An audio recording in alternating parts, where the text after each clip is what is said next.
morning, good evening, good afternoon to you all. I'm Diana Lopez. I'm an advisor on cities and local governments at UNDP headquarters here in New York, where we have a brisk spring morning. It's 6 in the morning here. So I apologize in advance if my brain is still waking up. But I'm very happy to be with you all here to speak about how cities are reimagining public spaces. First of all, I want to give some housekeeping notes as usual. So first of all, we have interpretation for this webinar. Tenemos interpretación. Para los hablantes en español, tienen ustedes la opción de seleccionar el español en el pequeño mundito que tienen abajo de sus pantallas. Si no aparece como la bola del mundo, tienen ustedes como más, le dan ahí, seleccionan la opción en español. On a aussi le français dans cette occasion-là. Vous pouvez sélectionner les français dans les petits globes de monde qui apparaît dans vos écrans en bas. Et parfois, il y a les trois petits points. Et là, si vous cliquez là, il y a les petits mondes. Vous pouvez sélectionner les français. Switching to English now. Just to let you know that this webinar is recorded. We will be editing it before posting it to our YouTube channel that is going to be posted by my colleague Melissa in the chat, so you can see also previous webinars. For participants, we have the chat option. You are encouraged to introduce yourself, share resources, say what you are, and also we will be posting the questions to speakers through the chat. So please use the chat throughout this webinar.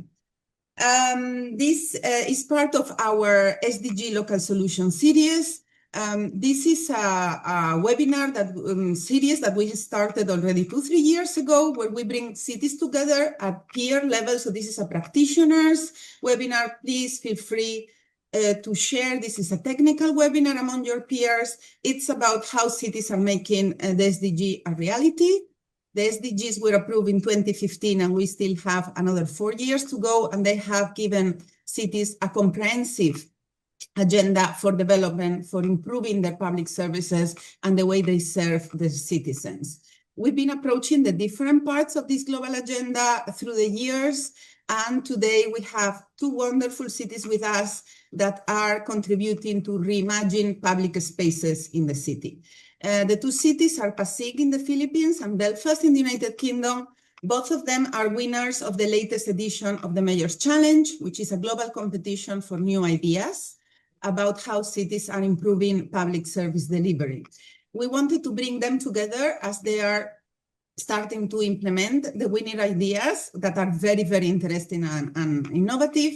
So we want them also to have an opportunity to directly exchange. So take this more like peer-to-peer conversation because these cities have an idea now, they want to make it a reality. So we thought also they need inputs, new versions, new visions, see about how others are approaching similar problems and challenges. Public spaces are fundamental, are key for cities. I don't want to give a very long introduction, but I see 2 main issues around public spaces. First, when there is none, so there is not enough public spaces in the city. This is a problem because public spaces are not only nice, it's also a way to really improve the quality of life of the people living in cities. A good public space can really change lives. It's a place where people mix, when people find people that are different from themselves, from different socioeconomic strata. There are places where people mix, where people take their children, their animals, they have a breathe, they can experience life and change the way that they see life. I think that a good public space can change your day. You can have been having a very bad day, and having this kind of interacting with others in a non-structured way, and also having some green around, because normally we add this part of green together with public space. It's mega important. And then, of course, with the latest trends in climate change, environmental problems, of course, public spaces are key to breathe against CO2 emissions, and also, of course, contribute to improve the natural environment. There is also when you have public spaces, but they are underused or they don't work. This we have seen very much over the 60s. where the cities were obsessed in, let's say, the quantity of public space and not so much about the quality. And we all have seen cities in the global north, but also in the global south, when you have this kind of spaces that are not used. So the space is there, but the people don't go. So there has been a big investment in terms of infrastructure, and then the space is not used by the people, which at the end of the day is the final goal of this public space. This could be because they are unsafe. People are scared of going there because there has not been very much design about making a space safe. So many of these times it's because the space is badly designed from the beginning. Sometimes it's been unlucky, or there has been a change in the people living around, and there has been no follow up on the city about what to do with the public space once you create it. And then there is also the way when the places are unkept, they are not clean, they are not, again, there has not been planned to keep them clean, or there has not been a work with the community to give the space the value that it has, so people at the end take care of their own public space. So it's also a question of belonging and appropriation of the public space by the people. This is a lot of questions about how to make better public space. So it's not only doing it, new public spaces, but also make them usable and nice to the people. So the question as usual is how. So we have our two cities today to tell us some ideas. These are still projects that are ongoing, that are being thought and designed. So we thought that it was nice for the cities to come together and exchange and explain a bit about what they are thinking to do with these public spaces. We have with us Bernice Mendoza. She's an executive assistant at the office of the city mayor of Pasig City in the Philippines. And we also have Stephen Leonard, the director of City and Neighborhood Services in Belfast City Council in the UK. So we are going to proceed with the first presentation by Bernice. There is going to be a bit of dialogue between the two cities. And please use the chat to make questions, present, introduce yourselves, and then we take it from there. There will be time also for questions and answers from our speakers. So without further ado, Bernice, over to you. Thank you so much. Thank you, Diana. Good afternoon, good evening, and good morning to everyone. As mentioned, I'm Bernice, so I work at the Mayor's Office of Pasig City. And I would like to talk this afternoon about our proposed floating park. So thank you, Diana, for clarifying that our project is still in the works. It's not yet floating. Yeah, just to manage everyone's expectations. So before I begin, I think, yeah, just to locate or situate us first. So Pasig is in the National Capital Region of Metro Manila in the Philippines. We're on the eastern border of the region, so we are the gateway to Metro Manila and also out of Metro Manila. And because of that, we experience heavy traffic every day. So we're also known as the traffic capital of the Philippines. But for context, we are almost 1 million people strong. So our daytime population is obviously more than that because of the said pass-through traffic. But as of the 2024 census, we are around 853,000 people. And we only have 3 rivers and 17 creeks. So we have a lot of waterways, but it is heavily built up now. Now, when we divide the available city-owned parks and linear parks by the number of residents, that only amounts to around 0.6 square meters per person. Sorry, I can't compute on behalf of our American friends, but maybe you can compute that yourselves. So I think there was a couple of times in recent memory that we got viral. So the first one was in 2015. No, not the first one, but this is a photo from 2015 just to show you how densely populated some of our biggest barangays or districts are. So this is our biggest barangay or biggest district. You can barely see the land or the street or any greenery for that matter. This was taken from a plane. And then in 2009, again, this is an iconic photo of when Pasig was at the center, well, among all the other cities that got flooded. So this was a flyover with a lot of the traffic coming from east of Metro Manila, and yeah, basically sinking as they got to the end of the bridge. So we have this very recent memory of the rivers flooding our cities, and that will make sense in a bit. Just shortly after that, we also had this flooding right outside City Hall. And even I think 4 years after this intense flooding in Metro Manila, especially in Pasig, we still continued to receive a lot of rains and a lot of internal flooding. This has been abated a bit in the recent years, but it's still a major concern for our residents who are still traumatized by it.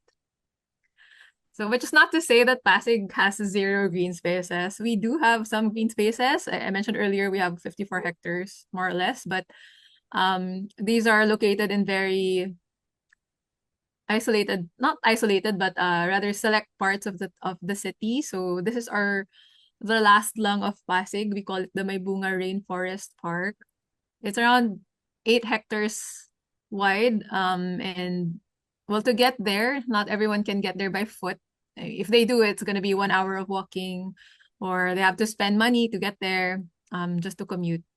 So it's not always as accessible as we want it, but it is there at least. We also have this in our central business district, this very small patch of land, I think around 10 hectares. It's really just to give everyone a break from the concrete jungle, but yeah, it's privately held and owned by the Ortigas group. Yeah, but it's open to the public. So very small patches of land. And so harking back now to the greenery, and I think let me bring us to a more recent traumatic experience, which is that of the COVID pandemic. So during the pandemic, when we were already in City Hall, we noticed that when people were asked to distance, to observe social distancing, that was a luxury that the upper middle class or even the more upper class could afford because they had more greeneries in their subdivisions.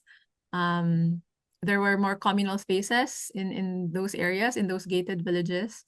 Whereas in areas where people are more tightly packed together or they live in very dense neighborhoods, space was a luxury. And so we started thinking, how else can we expand and minimize this inequity? So we looked at our easements because, as mentioned earlier, while we are heavily built up, we still have our riverside easements or alleyways along the river that cannot be built on. So that's the 3-meter wide easement is the only unbuildable space left for us. And so we thought, why not expand on the easement? And at the same time, reconnect the people to the river. So if you've heard our mayor talk about this project, he always talks about reconnecting the communities back to the river, because if you can see this, the perimeter wall on the left, it shows that the easement is now people's backyard instead of what it used to be, which is people's front yards. So when people used to face the river, obviously there was no such perimeter wall. On the right side of this photo is the flood wall or the river wall. So it separates, protects the inland communities from flooding from the river, but at the same time, it cuts off people from the river itself. And so we have this solution that has created another problem, has isolated another group of people from accessing what could be a wide expanse of blue space. So we have lack of open, usable, inclusive, and recreational public spaces. That's the first problem that we recognized. And the other problem, which is more cultural now or behavioral, is that Pasig River and other waterways are seen as dangerous. In fact, there is a Supreme Court decision mandating all cities along the Pasig River and the tributaries of Pasig River to ensure that people are moved away from these danger zones. So these areas, the easements are actually classified as danger zones. And so yeah, when you look at this photo, you wouldn't even imagine that behind it is actually a very beautiful historic river. So our first proposed solution, well, our proposed solution has three aspects, to be precise. The first is to bring the infrastructure, which is to have floating parks that can capitalize on blue spaces. So that will allow us to develop the very limited 3-meter easement that we have along the riverside, and at the same time deploy wetlands without necessarily destroying the river walls and exposing our inland communities to more flooding or making them more vulnerable. And the second, so just to talk about the floating park, so the first element of our proposed solution, we selected the site of the Pasig River, a segment with lay-by, or like two little notches by the river, so that it doesn't limit the navigable channel of Pasig River. So these designs were actually proposed to us by Allow Design, a New York-based firm, and the planting plan was proposed by PGAA, a local landscape architecture firm, that with an advocacy for local plants or local fauna. So during the Mayor's Challenge finals phase, we prototyped this with residents. So we had a lot of discussions with the residents because, as Diana mentioned, it's not enough to build spaces. We have to ensure that they do not become underused or abandoned. And we were able to surface two primary concerns from the residents. Number one, that they won't use a park if it feels unsafe. And number two, they won't use a park if they feel like it hasn't been maintained or is not maintained. And so during the finalist phase, we also switched the challenge onto them and asked them, well, will you be able to help us maintain the parks and keep them safe? But the first thing is to get them on board, literally and figuratively, to get them, to warm them up to the idea, because they've been so removed from the river for a long time that the first thing that came to mind, the first thing they asked us was, is it safe? Is a floating park actually safe? Or will we fall into the river? Will it be too wobbly? Will it induce vertigo, etc.? So we borrowed a barge to prototype. It was very stable, no movement at all. And kids kept climbing up the barge and couldn't get them off.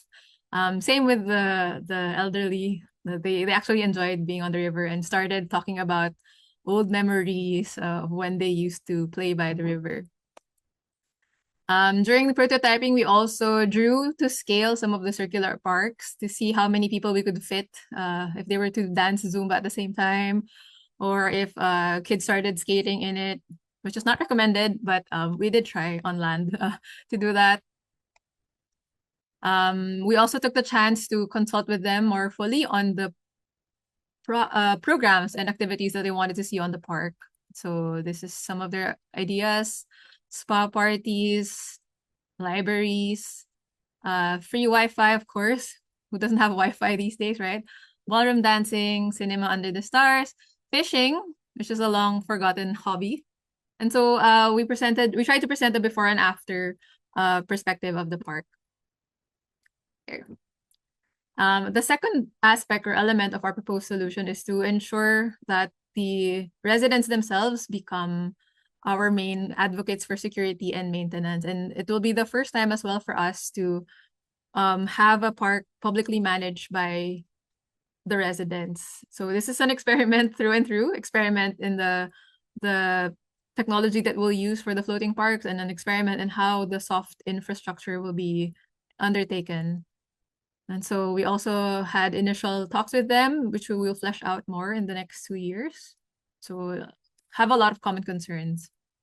And the last element of our solution is to deploy this project. So it's a very modular, both the design in the infrastructure is very modular, but also very new to us. Even our internal capacity building, our city engineers, they have never worked with the floating park system before, or a floating concrete pontoon. They have never worked with floating wetlands. And so this is actually a very exciting time for everyone. And so we aim to distill all our lessons to a playbook. And along with that, all our lessons in mobilizing this community of residents from 4 different districts to come together and have a working relationship, in not just a working relationship, but a good relationship, to operationalize this park and make it open to everyone, inclusive to everyone, self-liquidating in terms of maintenance if possible. Yeah, just as a model of resident-led parks maintenance. And so we can deploy that to 14 other riverside barangays or districts in Pasig, and that they can show their own culture that's unique to their barangays or districts. Thank you so much, So Bernice. yeah. We need to conclude a bit. Yes, Yeah, we're done actually. okay. So Just, saying, because we were challenged to minute. be ambitious, I think our project hits a lot of the SDGs. This is the localizing SDGs webinar after all. So these are the things that we will be hitting, hopefully. That's our mayor, and it's a challenge we set for ourselves. I think it's a challenge the residents are also ready to face. So thank you, everyone. Maraming salamat. Thank you, Bernice. Thank you for that last slide. I was about to cut you, but that's super important, because from UNDP, we really believe that the SDGs will help you communicating with the citizens, because many times if you don't communicate, they don't understand why, and then they don't use, and all your efforts, you put so much time in infrastructure design, in construction, and then always we never leave enough funds and resources to communicate. And we will be working with you with some exciting ideas about how to use the SDGs to reach the people, because the SDGs is something that really the people, I mean, I have godsons, and when they were small, now it's 10 years into implementation, but they really understood the SDGs. It was something that really reaches the people. Stephen, do you have any follow-up question for Bernice? Over to you. Thank you, Bernice, and hello again. It's nice to see you again. Nice to meet you again. We actually sat at the same table when we were over in Bogota at the Merrill Challenge workshop. So it's nice to see Bernice again. I'm glad, and congratulations. Congratulations. Through Good to to the see you final. too. And obviously, Bernice, I suppose really it's a very simple question. Is sort of when you were doing your prototyping and your engagement, was there anything sort of unexpected that you learned from it, from your engagement with the resident? Anything that came at you that you didn't think you were going to sort of give feedback on? Well, we didn't expect that they would be hesitant to try the floating park. So it's not very obvious with my presentation, but at the start, they were very hesitant about having a floating infrastructure and even standing on one. So that was one big challenge that we had to, that's why we had to test with an actual barge to show that it can be safe, that we can actually build on water or deploy quickly through barges. Yeah, that was important to show them that there is this possibility that will be safe for them. Initially, we expected them to be excited to embrace the idea fully, but yeah, there was that initial hesitation, and so yeah, that was one thing that we tested. Now that we're actually implementing, it's more the regulatory side that we're trying to manage. So yeah, those two. Yeah, that's very. Thank you very much, Bernice. Thank you, Bernice. There will be space for more questions to our speakers at the end of the presentation. But of course, rivers are spaces in the city, and they have been many times undervaluated, taken into consideration. I really like your presentation because you were able to give like the solution, but the challenge, but very, very attached together. And I think that this idea of the wall, is typical. You create a solution because you had flooding, so you needed a wall, and then the wall becomes a problem. And then following on Stephen's question, there is always this unexpected. So as much as you plan, I always say, like with cities, of course you plan you have a canvas and you draw and you design, you have the technical people, and then the unexpected comes, because then the community reacts differently, and there is this kind of unexpected effects that you always have to adjust. So I'm happy that you also have these 2 years to experiment, because at the end it's an experimentation. There has been some kind of floating parks. We were doing some research. My colleague Melissa was looking at things, but of course there is this kind of thing that your floating park is a reaction also to the floats So that's to be considered. And I guess that you can move them around, right? I mean, they're quite semi-fixed because you can displace them through the river. Is that correct? Yes. So the mooring style that we're pushing now is just the anchor blocks, so that we don't have to bore any piles in the riverbed. So yeah, it can be moved around, but we have to maybe cut off the tether to get it to move. But yeah, that's one of the selling points, I think, that we're telling the regulators that it can actually be removed if needed. Yeah, because then, of course, in terms of safety, if the people are going to have the risk to fall down into the river, then you will have to build a wall in the park. Another wall. That then you will have all these walls that you keep building walls, and instead of removing it, you keep building it. And talking about wall spaces, now we're going to go to Belfast, where they start with some kind of wall spaces, and then they're trying to also unwall them somehow. So, Stephen, please tell us more about the idea of Belfast in terms of recreating public spaces where they were none before. Over to you, Stephen. Okay, I'm just trying to share the presentation here.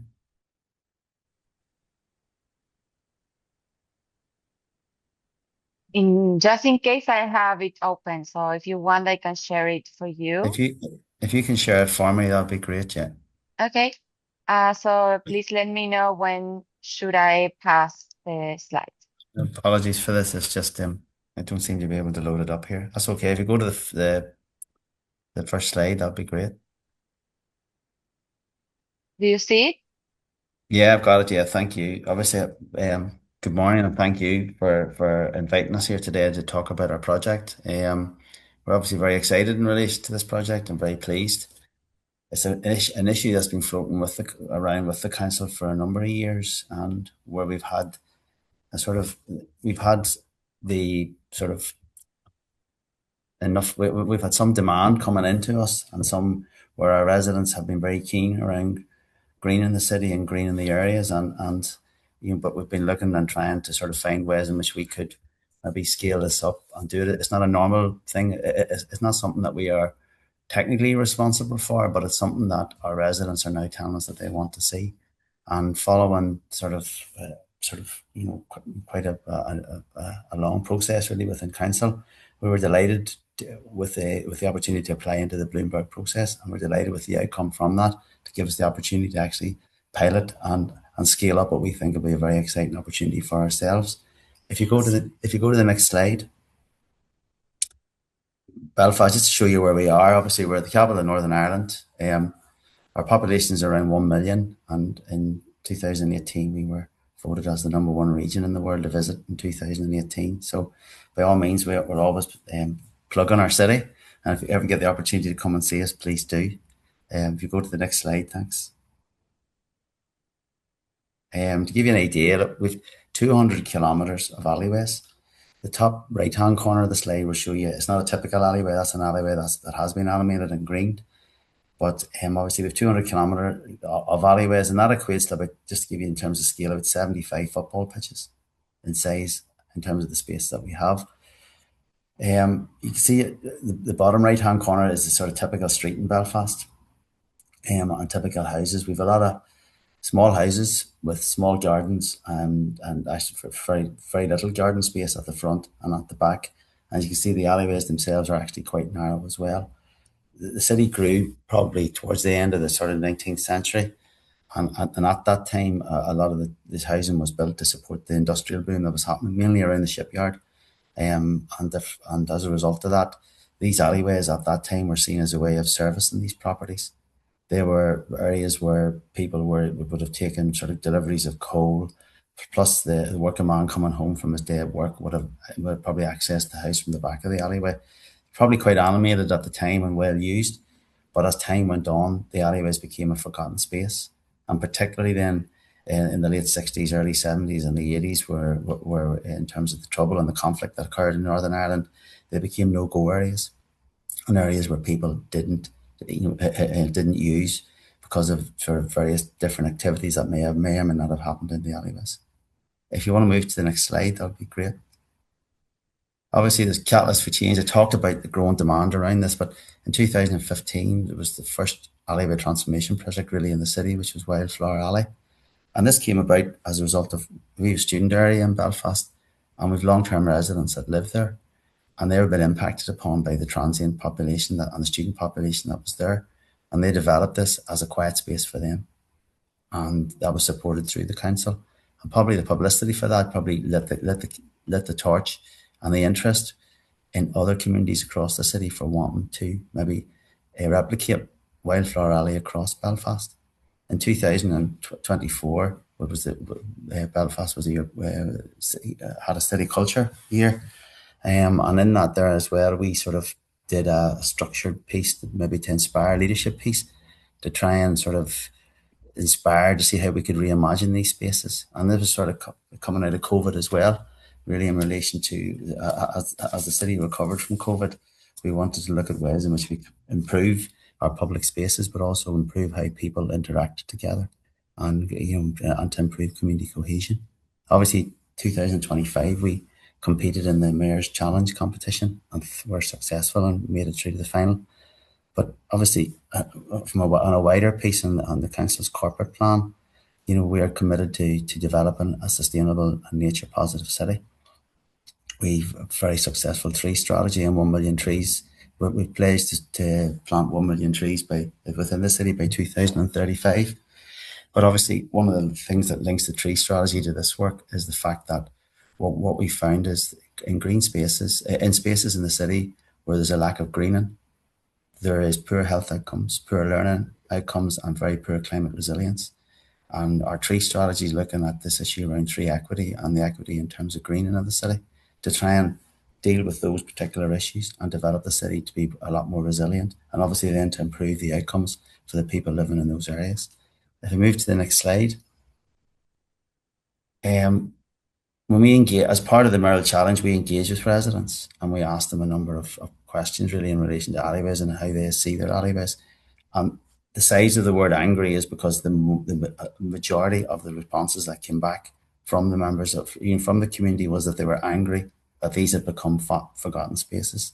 They were angry that there'd been a lack of investment in these spaces, and they were angry that that nothing was being done by the public, by the civic body, or like the public bodies in the city to make better use of them. And that obviously was something that it wasn't really a surprise to ourselves, but it was one of the key things that we learned from the process. Was obviously there was anger at the not using the spaces, but there was a genuine interest in the city, across the city, to make a better use of the alleyways themselves. Go to the next slide, please.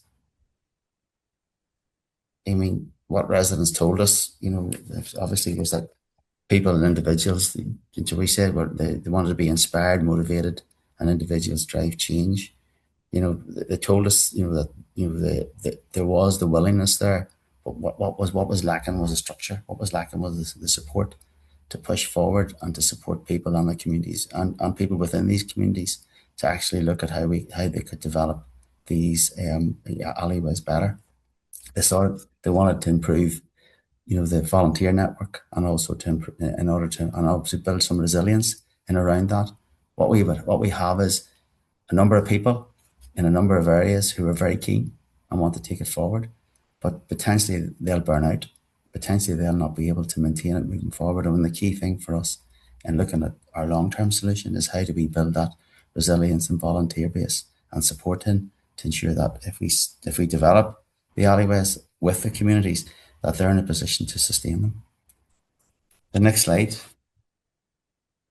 Obviously, but the model that we are proposing moving forward is obviously public service commitment, and that is us as the City Council working with other public bodies that have responsibility for the alleyways, DFI, Department for Infrastructure and Department for Communities, and committing to working with our residents to improve the alleyways across the city.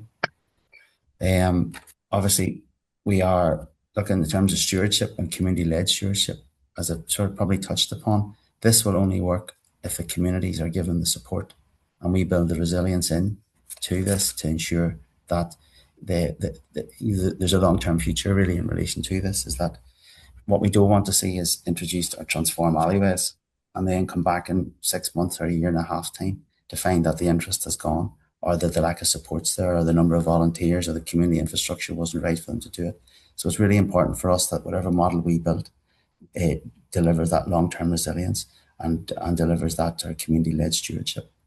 Obviously, inspiration and engagement. We're very keen, obviously, through our comms and networking, etc. But we really want to we want to use the pilot phase, which we're about to enter into, to sort of light the fire here, to create the interest, and then have a communication strategy that sits alongside the pilot, highlighting all the good changes and highlight all the good work that'll happen, so we can maybe start lighting that fire across the city and inspiring other communities who will then come forward in sort of year two, not year two, towards the end of the following the pilot phase, who will want to get involved and will want to try to develop their alleyways in their areas as well. We'll go to the next slide, which is the last one you'll be here. So the next steps of the pilot, well, obviously our pilot phase, we talked about inspiring and motivating and supporting and sustaining. But in terms of timeframes, our pilot phase will probably run from June up until October, the end of October this year. And at that time, we'll take the information back. And then we're going to use a period of reflection from November to December. And at that point, that's where we intend to then scale up the programme, to then start and to see how using the findings from the pilot to inform how we, obviously what we want to do with the pilot is we want to find out what will make this work for communities in very simple terms, and then how can we support them to do that. And that could take many facets, but we want to use the pilot phase to inform that. So therefore we can then invest in the right areas to ensure that we can scale up and meet our ambitions around the 200 kilometres of alleyways that we wish to transform across the city. So rather than talk any more really in relation to it, I hope that gives you an overview of what we're trying to do and what we're trying to achieve within the city. And I'm happy to take any questions coming back from everyone. Thank you. Thank you, Stephen. That was an excellent presentation. I'm asking now Bernice for a follow-up question in case she has one. Yeah. So hello again, my seatmate, tablemate, Stephen.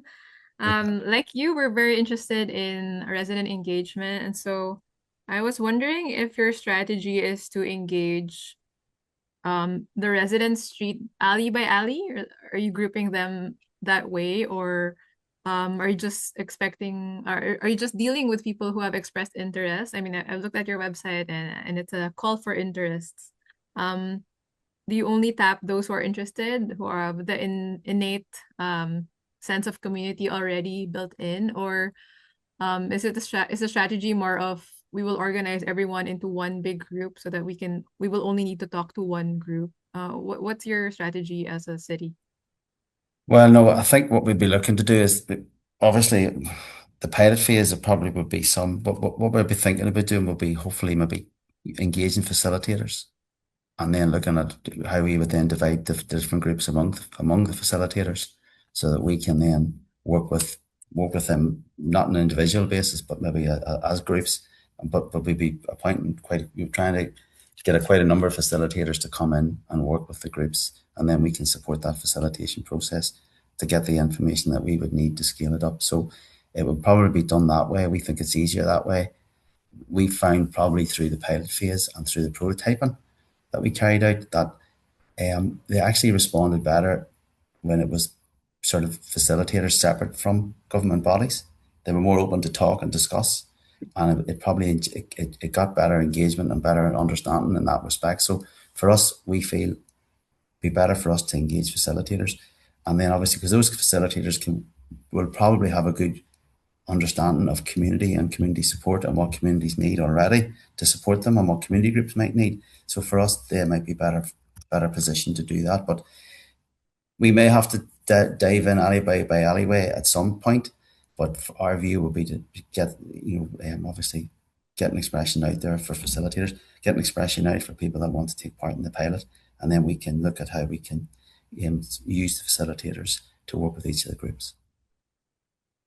Yeah, we echo the same sentiment on the need for facilitators, because when we try to do the facilitation ourselves, all the problems of the city were thrown back at us. So yeah, it derailed the discussion. Thank you, Stephen. And it's, as you say, it's about co-design, and the co-design is key to that long-term resilience. And as you say, we don't want to be talking about what else is being used as a platform to tell us what's all wrong with the city. We want to focus in on this particular issue. Thank you, Bernice. Thank you. Thank you. I have a couple of follow-up questions for Stephen, and then we have a couple on the chat, and then we will go back to Bernice. Stephen, I have two questions for you. First, this was the idea of the mayor for the mayor's challenge. So of all the challenge that Belfast may have, the mayor, and I guess the mayor's team, decided to focus on the alleyway. So it's a little strange from this part of the screen to see why the alleyways are so important in Belfast. I suppose it's the issue of, if you look, if we're to address the problems within the city long term, the alleyways for us, we see it as an opportunity to address a whole range of issues within the city. We are, like any city, we fight for public space. We've limited public space, and we've got 200 kilometers of public space that could be used for a variety of outcomes, to deliver on a variety of outcomes. And we see the great potential there is to look at improving our resilience to climate change, but obviously how we can use that then to improve community cohesion in our areas. I don't know what we find, maybe like in this city, like other cities, we have an alleyway. The alleyway is at the back of a property, so you've got houses here, and an alleyway here. But the people living in these houses don't speak to the people living in these houses. So, but by creating that shared space in between, we're hoping to create better cohesion within those communities and getting communities to work together. Better health outcomes from the fact that they'll be out in the alleyways working, using that space, cultivating that space, animating that space in whichever way they want to do that. But obviously, so we see it hitting so many positive outcomes that we want to deliver as a city across the Belfast agenda, which is sort of the city's sort of community plan. And within that, we've set quite a high number of goals around environmental resilience, improving health outcomes, learning outcomes, etc. So for us, it sort of creates these ready-made spaces, and the focus will be on neighbourhoods that struggle, neighbourhoods that are struggling with community cohesion at the moment, neighbourhoods that are struggling in terms of we would still be a divided society here. So we would still have certain communities that wouldn't mix with other communities, but this gives us an opportunity to improve that as well. And as a result of that, it's just really about building up and trying to build up more wealth and knowledge within communities as well, and just more power within them, and more pride, and taking pride in their open spaces and civic pride. So it ticks so many boxes, Diana, for us, and it's sitting there ready to happen. And what the consultation showed us was that people who are genuinely interested in using this space and wanting to do something positive about the area they live in, they feel that local authorities and the central government don't invest enough in communities, don't invest enough to improve communities. And we see this as an opportunity, really. And our elected representatives as well, our local MLAs, our local councillors, and our local MPs were very bought into this idea as well. And you are not scared to become like an invasion of Instagrammers coming to all of a sudden to, foreigners invading the private, because at least it's private space. I mean, it's their backyard of people. Here in America, there is like the not in my backyard movement. Don't come to me with more people. This is, the public space outside my door is mine, let's say. So you are not scared that you have like the hordes of tourists all of a sudden. It's true that 200 kilometers is really a lot of people to disseminate them. Oh, it is. And one of the key things about the facilitation will be making sure that where we develop the alleyways, that the community is bought into the idea and how the people live in there. But we've some alleyways that are even a mile long. Now, but it may be that we have the bottom half or 2/3, 1/3 of that alleyway developed. There could be areas in the middle that maybe aren't, and there could be other areas further. So it'll be an iterative process that we'll probably develop. But as I say, we will need to get the buy-in from the people living on the streets either side to want to be able to do this and get that support. But that's where we hope the facilitation will help with that, because like every society, where there are people not in their backyard, whatever, but the sentiment we're getting is that there's enough people living in the who living in the areas that want to do something better for their community, and as a result of that, where my optimism comes from what we heard from the communities through the facilitation, and we'll just have to stay around the negative some way. But I think there's a greater good to be delivered, and that's what we'll hope to do. Well, the good thing that you have in your favor is the rain, that you are not Mykonos. I mean, so that will be, because I was reading this newspaper article that people in Mykonos cannot even leave their houses because they have this order tourists. So I guess that in your case, weather and also the amount of space will help to avoid this kind of inundation. Well, believe it or not, we're having our annual heat wave at the minute. It lasts for a week in Belfast here. So we're basking in sunshine. It's nearly 12 o'clock and it's roasting here today, but we know our summer will be over by next week. But anyways, that's another matter. There you go. Beware of climate change, where it's too hot in the Mediterranean and everybody will start coming north. We have a series of apparently we're going to get warmer and wetter. That's what's going to happen to us long term. We're going to get warmer and wetter. So. Okay, so we have a number of questions for you. We have colleagues from Puerto Rico, from Uganda, from Jordan. So there is a lot of questions here. So maybe I'm going to give it to you all together, like that we can pass to Bernice. So the first question comes also for the Philippines, and it's about safety of so what are your concerns about associating the alleyways with crime or dangerous activities? Because in Pasig, they have similar concerns about the lack of security. So that is one question. Let me point them all to you, so like that you can give one only response. Then we have another question from Jordan. What are the criteria or strategy that the city councilor is using to transition from community-led volunteer drive into a more long-term sustained maintenance of the transformed alleyways? So, once you intervene, how this continue with the communities in terms of sustainability. And that includes also the maintenance of the alleyways once the project is finished. And then I think the other questions are for Bernice. Yes, over to you, Stephen. And sorry, there is a last one from Melissa. So Stephen, I'm curious to know, how can you change the mindset of Belfast residents about associating the alleyways with crime? Okay, so it's a bit related to lack of security. No, it's the same that you have copy and paste. Sorry, Melissa, sorry. I'm just reading, so, okay, yeah. So the other questions are for Bernice. So sorry, Stephen, that's the two questions for you. Okay. So one on security and the other on sustainability. Over to you. Security, in terms of security, we feel that by using the space and animating the space and having it in more regular use, then that would sort of deal with any security concerns that are existing. And some of the options that we have around the alleyways and improving that would be, obviously, the more they're used and more they're supported by the communities, the more the communities will look after them. And that we have options, we could have options within our plans to look at lighting, we could have options to look at gating, we could have options at a range of things that could maybe improve the security of those spaces. What we find already is that, obviously, we have an alley gating scheme that takes place within the city. And when I look at areas with particularly high levels of antisocial behaviour.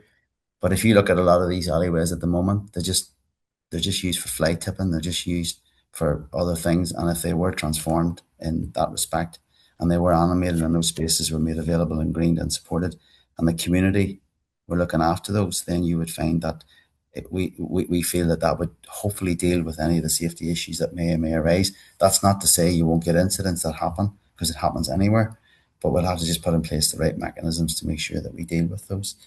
In terms of sustainability, I mean, we want to learn long term. This process is about making sure that we can put in a resilient and what we build here and what we develop here is sustainable, and we are able to support the communities. And we're looking at how we're investing now through the Bloomberg process in terms of what would make this process successful. And one of the things that we're looking at is cost, because it deals with one of the other questions that you talked about. We're looking at now, it actually costs us a lot of money to maintain these alleyways at the moment, because we're having to clean them. we're having to then go into them and deal with fly tipping issues. We're having to go in and deal with, sort of the aftermath of some of the antisocial behaviour that might happen in them, lifting needles, dealing with the graffiti, dealing with offensive graffiti, etc. So what we're looking at as part of the pilot is actually what it costs us right now to maintain these areas. And then one of the things that we're going to test out as part of the pilot and as part of this is actually by transforming the space and the community taking charge of this space, how that will maybe help and alleviate and look at how we can then redirect costs into supporting the scheme long term. Because obviously for us, it's not just about the scaling up but we're also looking at what the whole life costs would be, or the operational costs are going to be to sustain this model moving forward. And then so we can then go in following the pilot phase, know exactly what it costs to put there, know exactly what it's going to cost to maintain it, and then we can link in with our other partners across the city to look at how we can even look at participatory budgeting or different other ways that we can be used in to ensure the long-term success of this. And then take the learnings from the pilot, take the learnings from when we scale up, because we see this as an iterative process. We don't see it as something that'll ever stand still. It's something that'll always have to be looked at and maintained. But we see it as a real chance to make our mark in the city, really do something substantial to improve communities and something substantial to protect and build resilience into the city as well. So I think I covered off in terms of most of the stuff where we are there. But for us, the key thing is community-led and making sure then where is community-led, that we know what support communities are going to need for them to lead this now and lead it into the future. Thank you so much. So we still have 7 minutes. I still have a lot of questions for Bernice, so I'm going to give it to you all together so you can respond and then we can wrap up. So the first question is from Melissa, and then it's about if you're thinking about implementing a specific nature-based solutions that will be integrated into the floating wetlands to address water treatment and habitat restoration. And then we have a question from Jordan on the design of the parks, if I can find it here. Let me see. Yes, so how the residents are actively participating in designing the parks, and what are the main expectations for the space? And with that in mind, how do you plan to balance the community proposed recreational activities with the strict safety and technical requirements of a floating structure? So when are you going to decide when to take the contributions from the residents and when you have to decide otherwise? And then we have finally a third question for you from Serdar Aslan, who I don't know, he's writing from Istanbul. So first of all, Bernice, I would like to say that I find your work very valuable and genuinely beneficial from a public and community perspective. The question is, as PASIC pursues broader and more comprehensive projects for the whole community, what has been your biggest challenge in ensuring wide public engagement, and how have you managed to foster participation across different social groups? So 3 questions for you, Bernice. Over. Okay.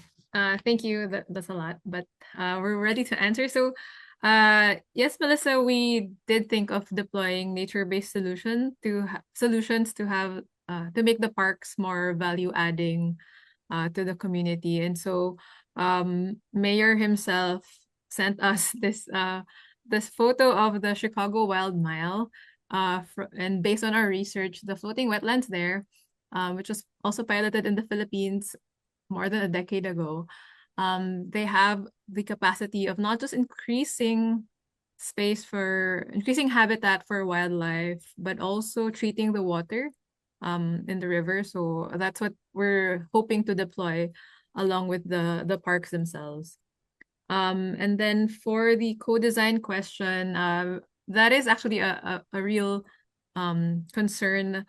We want to make sure that people are heard, or they feel heard, without necessarily giving way to every suggestion. So what we've been doing is to hold design charrettes alongside while we're doing the park design. So while the technical people are doing the park design, we get input or feedback and feedback from the community. And now that we have to redesign some of the components to manage costs, we will go back to the community and explain to them why certain activities will not be allowed. So for instance, the skate bowl will no longer be allowed, will not be allowed at all, because the area is too small for anyone to do to skate down and up safely. So what we plan to do is to present to them the limits posed by the space to make them understand the technical limitations that we're working with, and have them re-identify, reprioritize the uses or the programming that they want to see in that space.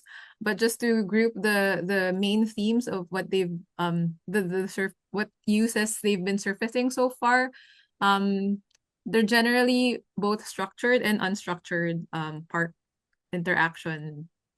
Yeah, so like there has to be a space where people can dance, can assemble, can be together. But there also has to be a space where you can just be and sit quietly, meditate, look at the river, or even do fishing by yourself. So there's, if I can group the demand for the park usage, it's really into those two baskets. So yeah, I think it's just we have to communicate again with another design charrette through another design charrette, the limitations of the space and why we have to redesign it the way we will be redesigning it. And then the last question is how if we are challenged, the challenges we face in ensuring broad public participation. Actually, in Pasig, that's not our problem is more how to manage people's expectations. So when we do call for resident engagement or consultations, a lot of people show up. Like civic participation has never been much of a problem. It's more about us being mindful in consulting those who are unable to show up. So let's say we haven't been able to consult the school children, and they're a huge subset of the park users, and we want to be mindful and intentional in engaging them this part of the project implementation phase. So I think the challenge is more ensuring that more people are heard. So we have been mapping the stakeholders based on our daily observations of who really uses parks. And so those that we haven't been able to consult in the last rounds of resident engagement, we have already made a note of engaging them in the future. So that's what we're trying to do. Thank you, colleagues. It was great to have you two today. We are reaching the end of our time. We could be talking about this for hours. As usual, even if you are coming both from two different cultural contexts, you see the UK and the Philippines, and so far apart, we always see when working with cities that there are very similar challenges and sometimes similar solutions. So through these webinars, we also try to inspire others and to get ideas and get roll the ideas. Sometimes the ideas don't work, but at least it's worth considering, trying and thinking what the others are doing. I think that, I mean, I'm not going to, it's too short time to resume what you have said, but I think that this kind of engaging facilitators and engaging the communities and not having the city deciding for everything, I think that's quite of a switch from how the cities were taking decisions previously, but not so far ago, maybe like, 20, 15 years, which is still quite recent. And that I feel that the cities are no longer run by engineers. They're run by more like taking into consideration. Engineers are super important. We always need them, but I think that they need this kind of facilitator that sometimes there are skills that are not necessarily in the city government.